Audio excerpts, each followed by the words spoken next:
ہرقل شاہ روم نے قریش کے قافلے میں ایک آدمی بلانے کو بھیجا، اور اس وقت یہ لوگ تجارت کے لیے ملک شام گئے ہوئے تھے، اور یہ وہ زمانہ تھا جب رسول اللہ صلی اللہ علیہ وسلم نے قریش اور ابو سفیان سے ایک وقتی عہد کیا ہوا تھا۔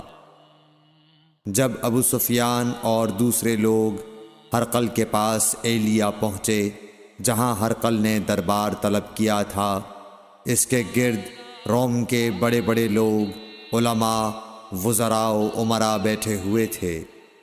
ہرقل نے ان کو اور اپنے ترجمان کو بلوایا، پھر ان سے پوچھا کہ تم میں سے کون شخص مدعی رسالت کا زیادہ قریبی عزیز ہے؟ ابو سفیان کہتے ہیں کہ میں بول اٹھا کہ میں اس کا سب سے زیادہ قریبی رشتہ دار ہوں۔ یہ سن کر ہرقل نے حکم دیا کہ اس ابو سفیان کو میرے قریب لا کر بٹھاؤ اور اس کے ساتھیوں کو اس کی پیٹھ کے پیچھے بٹھا دو۔ پھر اپنے ترجمان سے کہا کہ ان لوگوں سے کہہ دو کہ میں ابو سفیان سے اس شخص یعنی محمد صلی اللہ علیہ وسلم کے حالات پوچھتا ہوں، اگر یہ مجھ سے کسی بات میں جھوٹ بول دے تو تم اس کا جھوٹ ظاہر کر دینا۔ ابو سفیان کا قول ہے کہ خدا کی قسم اگر مجھے یہ غیرت نہ آتی کہ یہ لوگ مجھ کو جھٹلائیں گے تو میں آپ صلی اللہ علیہ وسلم کی نسبت ضرور غلط گوئی سے کام لیتا۔ خیر، پہلی بات جو ہرقل نے مجھ سے پوچھی وہ یہ کہ اس شخص کا خاندان تم لوگوں میں کیسا ہے؟ میں نے کہا وہ تو بڑے اونچے عالی نسب والے ہیں۔ کہنے لگا اس سے پہلے بھی کسی نے تم لوگوں میں ایسی بات کہی تھی؟ میں نے کہا نہیں۔ کہنے لگا اچھا اس کے بڑوں میں کوئی بادشاہ ہوا ہے؟ میں نے کہا نہیں۔ پھر اس نے کہا بڑے لوگوں نے اس کی پیروی اختیار کی ہے یا کمزوروں نے؟ میں نے کہا نہیں، کمزوروں نے۔ پھر کہنے لگا اس کے تابعدار روز بڑھتے جاتے ہیں یا کوئی ساتھی پھر بھی جاتا ہے؟ میں نے کہا نہیں۔ کہنے لگا کیا اپنے اس دعوی نبوت سے پہلے کبھی کسی بھی موقع پر اس نے جھوٹ بولا ہے؟ میں نے کہا نہیں، اور اب ہماری اس سے صلح کی ایک مقررہ مدت ٹھہری ہوئی ہے، معلوم نہیں وہ اس میں کیا کرنے والا ہے۔ ابو سفیان کہتے ہیں میں اس بات کے سوا اور کوئی جھوٹ اس گفتگو میں شامل نہ کر سکا۔ ہرقل نے کہا کیا تمہاری اس سے کبھی لڑائی بھی ہوئی ہے؟ ہم نے کہا کہ ہاں۔ بولا پھر تمہاری اور اس کی جنگ کا کیا حال ہوتا ہے؟ میں نے کہا لڑائی ڈول کی طرح ہے، کبھی وہ ہم سے میدان جنگ جیت لیتے ہیں اور کبھی ہم ان سے جیت لیتے ہیں۔ ہرقل نے پوچھا وہ تمہیں کس بات کا حکم دیتا ہے؟ میں نے کہا وہ کہتا ہے کہ صرف ایک اللہ ہی کی عبادت کرو، اس کا کسی کو شریک نہ بناؤ، اور اپنے باپ دادا کی شرک کی باتیں چھوڑ دو، اور ہمیں نماز پڑھنے، سچ بولنے، پرہیزگاری اور صلہ رحمی کا حکم دیتا ہے۔ یہ سب سن کر پھر ہرقل نے اپنے ترجمان سے کہا کہ ابو سفیان سے کہہ دے کہ میں نے تم سے اس کا نسب پوچھا تو تم نے کہا کہ وہ ہم سے عالی نسب ہے، اور پیغمبر اپنی قوم میں عالی نسب ہی بھیجے جایا کرتے ہیں۔ میں نے تم سے پوچھا کہ دعوی نبوت کی یہ بات تمہارے اندر اس سے پہلے کسی اور نے بھی کہی تھی؟ تو تم نے جواب دیا کہ نہیں۔ تب میں نے اپنے دل میں کہا کہ اگر یہ بات اس سے پہلے کسی اور نے کہی ہوتی تو میں سمجھتا کہ اس شخص نے بھی اسی بات کی تقلید کی ہے جو پہلے کہی جا چکی ہے۔ میں نے تم سے پوچھا کہ اس کے بڑوں میں کوئی بادشاہ بھی گزرا ہے؟ تو تم نے کہا کہ نہیں۔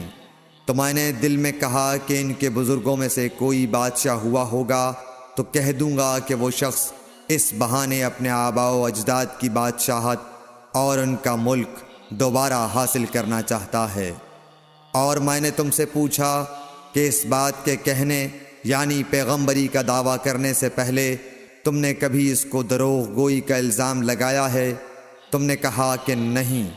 تو میں نے سمجھ لیا کہ جو شخص آدمیوں کے ساتھ دروغ گوئی سے بچے وہ اللہ کے بارے میں کیسے جھوٹی بات کہہ سکتا ہے۔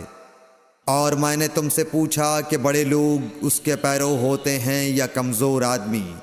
تم نے کہا کمزوروں نے اس کی اتباع کی ہے۔ تو دراصل یہی لوگ پیغمبروں کے متبعین ہوتے ہیں۔ اور میں نے تم سے پوچھا کہ اس کے ساتھی بڑھ رہے ہیں یا کم ہو رہے ہیں؟ تم نے کہا کہ وہ بڑھ رہے ہیں، اور ایمان کی کیفیت یہی ہوتی ہے حتیٰ کہ وہ کامل ہو جاتا ہے۔ اور میں نے تم سے پوچھا کہ آیا کوئی شخص اس کے دین سے ناخوش ہو کر مرتد بھی ہو جاتا ہے؟ تم نے کہا نہیں۔ تو ایمان کی خاصیت بھی یہی ہے، جن کے دلوں میں اس کی مسرت رچ بس جائے وہ اس سے لوٹا نہیں کرتے۔ اور میں نے تم سے پوچھا کہ آیا وہ کبھی عہد شکنی کرتے ہیں؟ تم نے کہا نہیں۔ پیغمبروں کا یہی حال ہوتا ہے، وہ عہد کی خلاف ورزی نہیں کرتے۔ اور میں نے تم سے کہا کہ وہ تم سے کس چیز کے لیے کہتے ہیں؟ تم نے کہا کہ وہ ہمیں حکم دیتے ہیں کہ اللہ کی عبادت کرو، اس کے ساتھ کسی کو شریک نہ ٹھہراؤ، اور تمہیں بتوں کی پرستش سے روکتے ہیں، سچ بولنے اور پرہیزگاری کا حکم دیتے ہیں۔ لہٰذا اگر یہ باتیں جو تم کہہ رہے ہو سچ ہیں تو ان قریب وہ اس جگہ کا مالک ہو جائے گا کہ جہاں میرے یہ دونوں پاؤں ہیں۔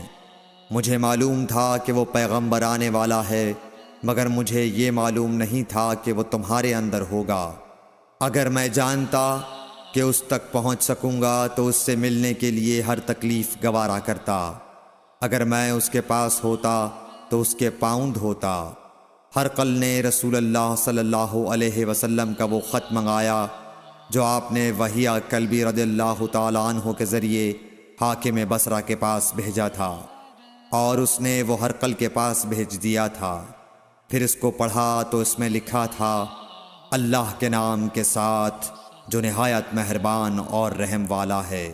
اللہ کے بندے اور اس کے پیغمبر محمد صلی اللہ علیہ وسلم کی طرف سے یہ خط ہے شاہ روم کے لیے۔ اس شخص پر سلام ہو جو ہدایت کی پیروی کرے۔ اس کے بعد میں آپ کے سامنے دعوت اسلام پیش کرتا ہوں۔ اگر آپ اسلام لے آئیں گے تو دین و دنیا میں سلامتی نصیب ہوگی، اللہ آپ کو دوہرا ثواب دے گا، اور اگر آپ میری دعوت سے روگردانی کریں گے تو آپ کی رعایا کا گناہ بھی آپ ہی پر ہوگا۔ اور اے اہل کتاب، ایک ایسی بات پر آ جاؤ جو ہمارے اور تمہارے درمیان یکساں ہے، وہ یہ کہ ہم اللہ کے سوا کسی کی عبادت نہ کریں اور کسی کو اس کا شریک نہ ٹھہرائیں، اور نہ ہم میں سے کوئی کسی کو خدا کے سوا اپنا رب بنائے۔ پھر اگر وہ اہل کتاب اس کتاب سے منہ پھیر لیں تو مسلمانوں، تم ان سے کہہ دو کہ تم مانو یا نہ مانو، ہم ایک خدا کے اطاعت گزار ہیں۔ ابو سفیان کہتے ہیں، جب ہرقل نے جو کچھ کہنا تھا کہہ دیا اور خط پڑھ کر فارغ ہوا تو اس کے ارد گرد بہت شور و غوغا ہوا، بہت سی آوازیں اٹھیں اور ہمیں باہر نکال دیا گیا۔ تب میں نے اپنے ساتھیوں سے کہا کہ ابو کبشہ کے بیٹے حضرت صلی اللہ علیہ وسلم کا معاملہ تو بہت بڑھ گیا۔ دیکھو تو اس سے بنی اصفر روم کا بادشاہ بھی ڈرتا ہے۔ مجھے اس وقت سے اس بات کا یقین ہو گیا کہ حضور صلی اللہ علیہ وسلم ان قریب غالب ہو کر رہیں گے، حتیٰ کہ اللہ نے مجھے مسلمان کر دیا۔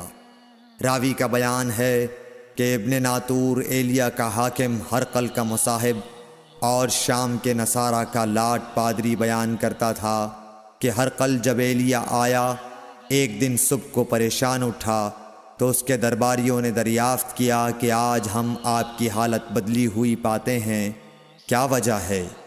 ابن ناطور کا بیان ہے کہ ہرقل نجومی تھا، علم نجوم میں وہ پوری مہارت رکھتا تھا۔ اس نے اپنے ہم نشینوں کو بتایا کہ میں نے آج رات ستاروں پر نظر ڈالی تو دیکھا کہ ختنہ کرنے والوں کا بادشاہ ہمارے ملک پر غالب آ گیا ہے۔ بھلا اس زمانے میں کون لوگ ختنہ کرتے ہیں؟ انہوں نے کہا کہ یہود کے سوا کوئی ختنہ نہیں کرتا، سو ان کی وجہ سے پریشان نہ ہوں۔ سلطنت کے تمام شہروں میں یہ حکم لکھ بھیجیے کہ وہاں جتنے یہودی ہوں سب قتل کر دیے جائیں۔ وہ لوگ انہی باتوں میں مشغول تھے کہ ہرقل کے پاس ایک آدمی لایا گیا جسے شاہ غسان نے بھیجا تھا۔ اس نے رسول اللہ صلی اللہ علیہ وسلم کے حالات بیان کیے۔ جب ہرقل نے سارے حالات سن لیے تو کہا کہ جا کر دیکھو وہ ختنہ کیے ہوئے ہے یا نہیں۔ انہوں نے اسے دیکھا تو بتلایا کہ وہ ختنہ کیا ہوا ہے۔ ہرقل نے جب اس شخص سے عرب کے بارے میں پوچھا تو اس نے بتلایا کہ وہ ختنہ کرتے ہیں۔ تب ہرقل نے کہا کہ یہی محمد صلی اللہ علیہ وسلم اس امت کے بادشاہ ہیں جو پیدا ہو چکے ہیں۔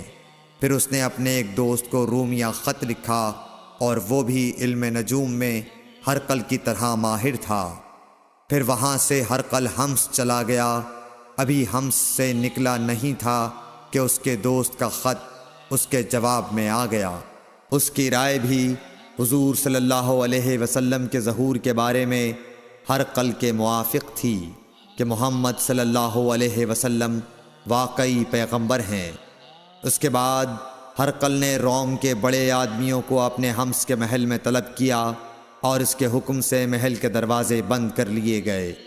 پھر وہ اپنے خاص محل سے باہر آیا اور کہا، اے روم والو، کیا ہدایت اور کامیابی میں کچھ حصہ تمہارے لیے بھی ہے؟ اگر تم اپنی سلطنت کی بقا چاہتے ہو تو پھر اس نبی صلی اللہ علیہ وسلم کی بیعت کر لو اور مسلمان ہو جاؤ۔ یہ سننا تھا کہ پھر لوگ وحشی گدھوں کی طرح دروازوں کی طرف دوڑے مگر انہیں بند پایا۔ آخر جب ہرقل نے اس بات سے ان کی یہ نفرت دیکھی اور ان کے ایمان لانے سے مایوس ہو گیا تو کہنے لگا کہ ان لوگوں کو میرے پاس لاؤ۔ جب وہ دوبارہ آئے تو اس نے کہا، میں نے جو بات کہی تھی اس سے تمہاری دینی پختگی کی آزمائش مقصود تھی، سو وہ میں نے دیکھ لی۔ تب یہ بات سن کر وہ سب کے سب اس کے سامنے سجدے میں گر پڑے اور اس سے خوش ہو گئے۔ بالآخر ہرقل کی آخری حالت یہی رہی۔ صحیح بخاری حدیث نمبر 7۔